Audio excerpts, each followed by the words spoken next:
네, 안녕하세요, 선생님. 데이터 교육의 이해 9장 학습 데이터 이해 부분과 XAPI 혹은 팅캡 이렇게 불리기도 하죠. 그리고 알고리즘의 과목에 대해서 소개해 드리도록 하겠습니다. 우선은 학습 데이터 그러면 가장 큰 곳이 구글 데이터겠죠. 2026년 현재 기준으로 30개 이상의 데이터 센터를 운영하고 있고 40개 이상의 지역에서 운영하고 있다고 합니다. 물론 서울, 한국에서도 지금 운영 중에 있습니다. 자, 그리고 우리가 이런 데이터 센터가 어떻게 운영되는가, 그리고 인터넷은 어떻게 되어 있는가, 그냥 간단하게 한번 보면 전 세계 인터넷은 물리적으로 실제로 대부분 인공지능이 아니라 해저 케이블로 감당하고 있습니다. 이렇게 한국에서 있고 일본으로 이렇게 가고 있죠. 여기 위치 이렇게 되어 있네요. 그리고 전 세계적으로는 이렇게 되어 있습니다. 해상 케이블이 굉장히 중요하죠. 우리나라에서 잘 만들고 많이 수출되고 있는 걸로 알고 있습니다. 그래서 이유 없이 이 부분이 끊어지기도 하고 또 이걸 복구하는데 많은 비용과 기술이 필요한 걸로 알고 있습니다. 자, 근데 최근 들어서는 이제 우주 데이터 센터 이런 내용이 나오면서 일론 머스크라 샘 올트먼, 마크 저커버그 등 여러 이제 IT 기업 CEO들이 이제 우주 센터를 짓는 것을 많이 관심을 가지고 있습니다.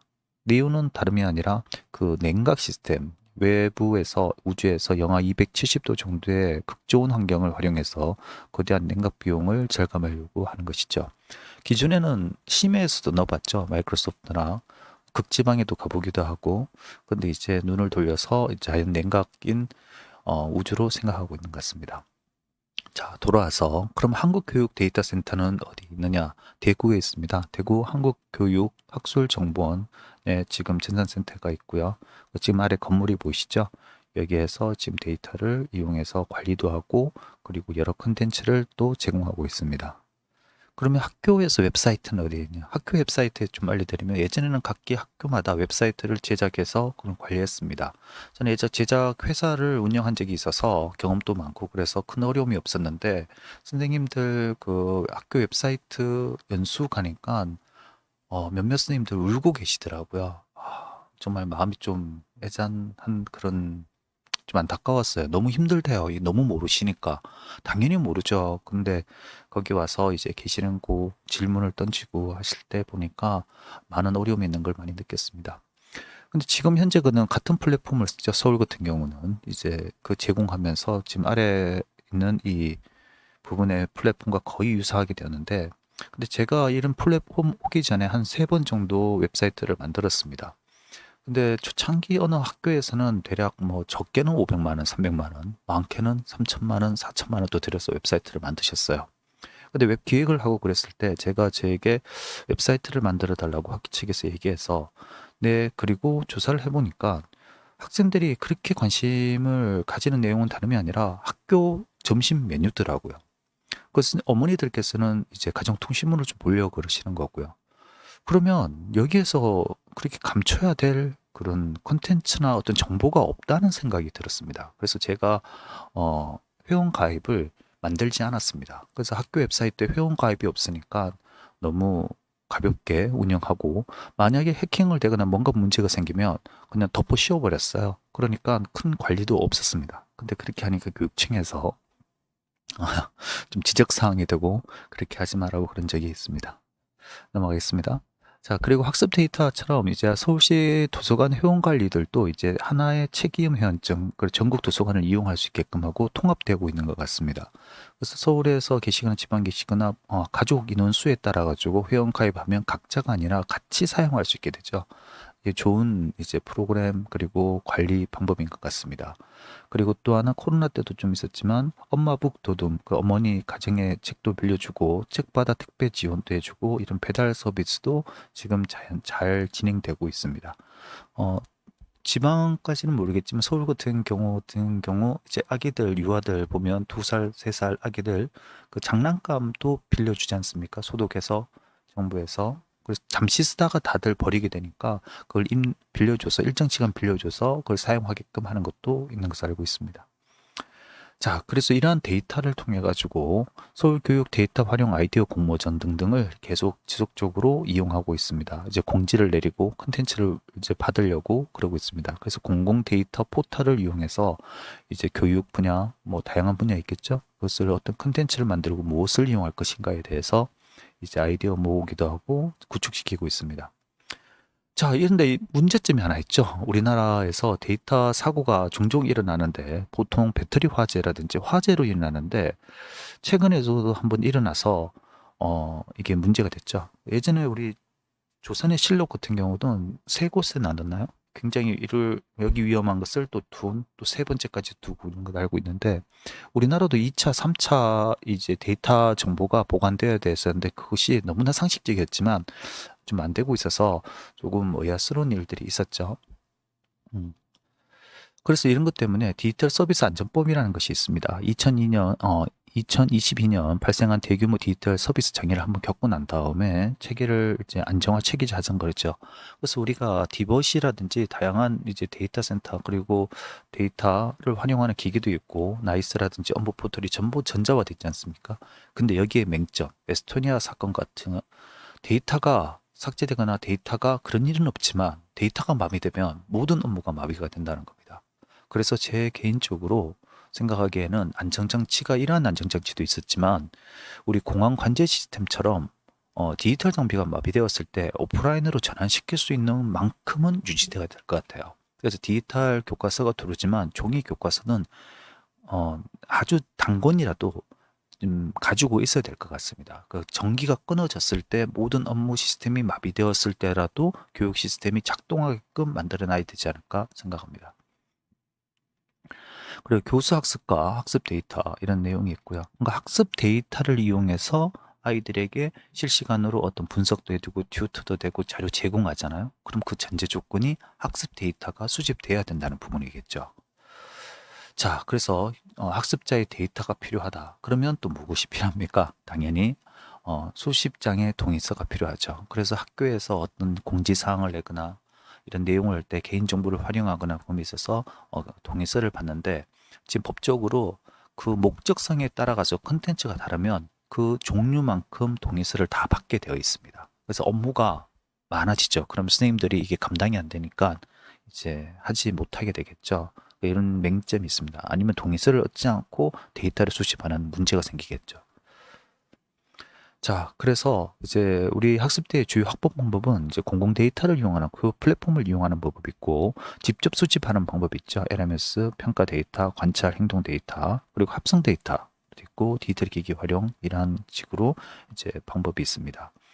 그러면 논문을 쓸 때는 사전 동의가 받아야 되나요? 네, 받아야 됩니다. 그러나 잘 지켜지고 않았죠, 지금까지. 좀 몇몇 논문에서는 뒤에 동의서까지 다 붙입니다. 해외에서는 의무적으로 해야 되는 걸 알고 있습니다. 그게 되어 있지 않으면 논문 통과나 논문 발표가 되지 않는 걸로 알고 있는데 지금 우리 한국에서는 이 부분이 조금 간과되고 있는 부분이 있는 것 같습니다. 그래서 지금 논문 쓰실 때 좀 주의할 필요가 있어요. 그런데 이렇게 수집하기가 너무 어려워지죠, 이러면요. 근데 제 생각은 카카오나 아니면 네이버나 이런 부분에서 알바 이런 데 있죠. 이렇게 해서 약간의 비용을 내고 그러면 학생들이 해줄 수 있잖아요. 이렇게.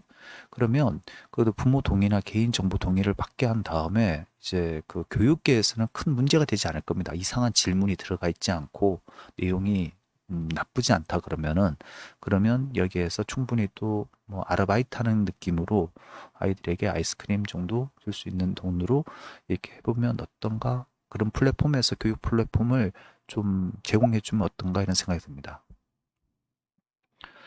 자, 데이터 확보 시 주의사항, 동의 및 법적 준수가 중요되는 거고요. 그리고 학습자 수집 데이터의 종류는 학습 환경에 영향을 주는 인지적 수준에 관련 정보가 있고 두 번째 학생의 사회적 정보를 수집하는 다양한 데이터가 있습니다.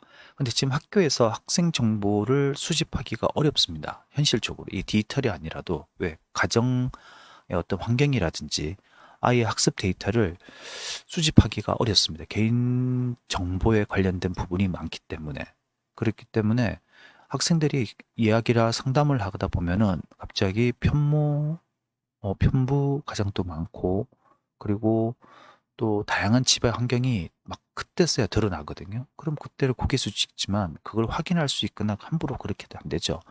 또는 좀 가정 환경이 좀 안 좋거나 경제적 사정이 안 좋거나 그 내용을 알 수가 없는 그러한 상황입니다. 그래서 이게 어떤 보면 교육학 내용이나 이런 내용 보면은 학생에 대한 이해와 충분한 정보를 분석함으로써의 뭐 교육 콘텐츠를 제공해라 그랬지만 그건 현장에서는 어려운 내용으로 느껴집니다. 자, 그리고 이런 내용에서 제프리 힌턴이라는 인물을 좀 소개시켜 드리겠습니다. 인공지능의 대부 많이 있죠. 근데 이 부분이 어떻게 인공지능을 만들고 그리고 인지심리학점에서 딥러닝 분야를 개척한 분인데 이분이 인터뷰할 때 좀 인상 깊었던 내용이 있어요. 다름이 아니라 사실 우리는 어떻게 작동하는지 모릅니다. 맞는 겁니다, 사실. 이게 좀 이상할 수도 있지만 조금 이제 이런 컴퓨터에 대해서 데이터에 대해서 알면 충분히 공감이 되는 것이죠. 우리는 학습 알고리즘을 설계한 거지 여기에 대해서 작동을 어떻게 하는지는 잘 모른다는 겁니다. 그러니까 이제 어떤 노드가 만들어지고 학습을 하는 방법은 이제 설계를 한 거예요. 근데 그가 계속 설계하면서 이렇게 쌓아가면서 이렇게 가는 것은 어떻게 작동하는지 모르죠. 답이 오고 나가는 것은. 그 진화의 원리와 비슷한 그런 설계 방식이다 이러면서 어떤 얘기하는데 인상 깊어서 선생님들에게 잠시 소개해 드리겠습니다. 자, 그리고 또 이 분석을 학생을 분석한다는 것은 애널리틱스라고 그냥 학습자와 환경에서 발생한 데이터를 측정, 수집, 분석하고 학습 성과를 최적화하는 과정. 지금 우리가 교사가 교육이라는 분야는 하지만 지금 이 부분으로 이 직업으로 전환되고 있는 부분도 있는 것 같아요. 이 부분이. 근데 아까 전에 방금 얘기했던 것처럼 학습 알고리즘을 개발한 거지 어떻게 작동하는지 모르고 우리는 그것을 사용하는지는 모르겠습니다. 자, 그리고 학습 데이터 수집의 핵심 기술적 요소에서 주요한 단어 중에 하나가 XAPI입니다. 틴캡이라고 예전에 부르기도 했는데 현대적인 학습 데이터 수집에서 XAPI 표준이 중요하게 대두되고 있습니다. 온라인, 오프라인의 다양한 학습 경험을 데이터화하여 기록하고 LRS에 공유하면서 저장하고 공개형 이러닝 기술 표준이라고 이렇게 뭐 이렇게 내용이 나오고 있습니다. 다시 얘기한다 그러면 기존 LMS, 그냥 학습 관리 시스템 있죠? 이렇게 스님들 보통 뒤에 e클래스라든지 여러 가지 지원해주는 거기 쓰면 단순하게 강의를 들었는가, 뭐 과제를 냈는가, 뭐 이런 부분이라면 XAPI는 학습자가 어떤 비디오의 특정 구간에 멈췄는가, 시뮬레이션에서 어떤 실수를 했는가, 그 행동을 계속 따라가고 해서 분석하는 거예요. 이렇게. 그러니까 이걸 XAPI라고 부릅니다. 그리고 학습 데이터 수집의 핵심 기술 요소, 그리고 이렇게 학습 데이터 내고 있고, 같은 내용이죠. 그러니까 행동 데이터를 남기는 것이 성장의 가속화의 비결이다 내용이 나오고 있습니다. 그래서 학습은 어디에서나 일어난다. 개념을 바탕으로 전통적인 학습 방식에 구탄지지 않고 학습자의 모든 행위를 데이터로 만들어 성과를 분석하고 필수적인 에듀테크의 기술이다. 이렇게 얘기하고 있습니다. 그러면 계속 보고 있어야 되잖아요. 이제 이게 모니터링이 돼야 되겠죠? 그러면 내가 학습을 효율성을 위해서 이걸 하고 있지만 어떻게 보면 관리를 지원해 준다 그러지만 관리되고 있는 면도 있죠. 이렇게 참 애매모호한 부분이 참 많습니다. 그러니까 데이터 환산과 측정의 한계. 그래서 이런 부분을 하는데 그러면 인간은 잘 행동주의적인 초창기의 모습과 비슷해요. 어떤 조건을 주면 그걸 익히고 그러면 성장하겠지 이렇게 되어 있지만 실제는 그러지 않았잖아요. 행동주의, 그다음 인지주의, 구성주의, 최근에는 연결주의까지 확대되고 있는 상황에서 지금 우리가 이런 데이터를 이용하고 분석하고 이렇게 기대치하는 것은 행동주의적인 면이 좀 많이 있습니다. 그래서 가장 근본적인 비판은 측정할 수 없는 것은 가르치지 않게 된다는 것. 정량화의 오류, 데이터의 파편화가 일어날 수 있다. 이렇게 우려를 하고 있죠. 그래서 알고리즘의 감옥이라는 단어. 그러니까 우리가 보면 숏폼이나 이런 거 보면 쇼츠 이런 거 보면 보다 보면은 내가 검색인 게 아니라 그들이 주어진 유사 검색에서 패턴을 따라가 버리죠. 계속. 이렇게. 그러면 나의 생각과 나의 데이터가 편향적으로 변할 수 있죠. 그래서 학습 알고리즘이라 그럽니다. 알고리즘의 감옥이라 그럽니다. 그래서 자기 주도성이 상실된다. 근데 자기 주도성 상실되지만 상실된지를 모르고 그냥 보게 되죠. 데이터 기반의 처방이 지나치게 전개질수록 학생은 수동적인 존재로 전락할 수 있다는 오류 이렇게 나오면서 선택권의 박탈 그리고 확정 편향, 필터 버블 이란 단어가 나오고 있습니다. 알고리즘 감옥은 사용자가 인공지능이 추천하는 콘텐츠의 울타리 안에 갇혀 자신의 취향이나 사고가 고착화되는 현상을 비판적으로 일컫는 용어입니다. 필터 버블, 과거 기록을 분석해가지고 좋아할 것만 계속 나오는 거예요. 필터 버블. 확정 편향의 강화, 사용자가 믿고 싶어하는 정보만 계속 주는 것이죠. 추천의 역설, 불편한 도전 효율성을 명목을 이제 그걸 제거해버린다는 것이죠. 추천의 역설. 자, 내용이 나옵니다. 그리고 이런 식으로 보면은 효율과 통제인가 이런 게서 이제 우리는 바라보게 됩니다. 알고리즘 과목에 대한 비판의 핵심은 효율성이라는 이름 아래 인간의 자유의지를 훼손하고 있다는 점입니다. 이 관계에 대한 영화가 매트릭스의 그 장면이고 인간을 하나의 에너지원으로 보면서 키워나가는 그런 모습을 보이죠. 관련된 영화는 더 마더라는 넷플릭스 영화가 좀 떠오르나요? 자, 디지털 기반 교육이 공교육을 강화하는 데 도움이 된다고 생각하십니까? 이렇게 이제 여기 뉴스 내용을 보니까 좀 안 된다고 생각하는 선생님들이 좀 많이 있더라고요. 그리고 학업 성취가 낮은 학생은 집중력이 이제 어렵다 이런 얘기도 나오고요. 근데 사실 학원을 아이들이 왜 가냐고 물어보면은 선생님한테 배우러 간다는 거 있지만 좀 더 깊은 인터뷰를 하다 보면 나 혼자서 나를 관리하기가 어려워요. 라는 얘기가 굉장히 많아요. 그래서 어떻게 보면은 학업 성취가 나니 집중력이 어려운데 집중력이 어려운 학생이 집중력 있게 만들 수 있는 콘텐츠를 만들어야 되지 않을까? 좀 얘기가 좀 이상합니다만 그런 생각을 떠올리고 생각하고 있습니다. 자, 마지막입니다, 선생님. 이 순수하게 친구가 뭔가 보러 왔어요. 이 만화책하고. 거울리개 같은. 근데 이 친구는 머리를 끌적끌적 그러면서 한번 따라와 봤어요. 뭐가 그렇게 재밌어? 그러면서 그 아이들이 이렇게 운동장에 뛰어나는 장면이 있는데 이러한 것들의 경험도 살려주면서 오프라인의 경험도 살려주면서 그리고 디지털의 또 효과성과 효율성 부분을 좀 더 교육 철학에 기반에 하여 좀 제공되었으면 하는 생각을 가져봅니다. 오늘 마치겠습니다.